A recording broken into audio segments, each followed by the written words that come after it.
Лучшие из лучших в спорте, а именно чемпионы города, Зауралья и республики, победители соревнований различного масштаба получили в этот день почетные грамоты, благодарственные письма и кубки. Быть спортсменом и студентом одновременно – далеко не легкое дело. Совместить учебу с тренировками, участием в соревнованиях дается лишь самым трудолюбивым, целеустремленным и смелым. У Сибайского института сильные команды волейболистов, футболистов, баскетболистов и по национальной борьбе куреш.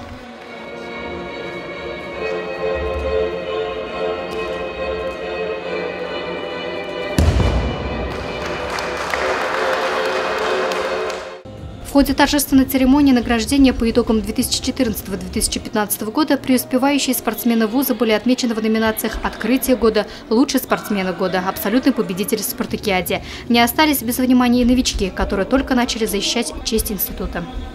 Я учусь в экономическом факультете, в первом курсе, финансы и кредит направления. Увлекаюсь волейболом.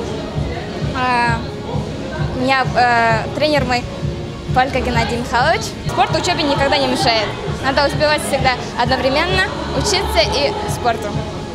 В последние годы в мире в целом и в России в частности наметился позитивный тренд – следить за своим здоровьем. Спорт популярен не только среди студентов, но и среди преподавателей вуза. На протяжении 3 лет профессорско-преподавательский состав института сдает ГТО и вполне результативно.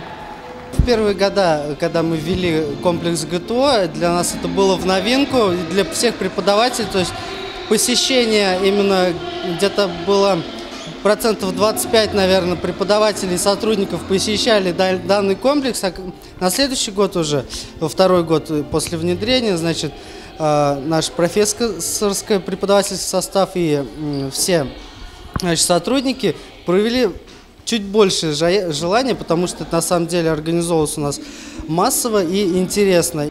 Преподавателей, достигших высоких результатов, отметили соответствующие номинации.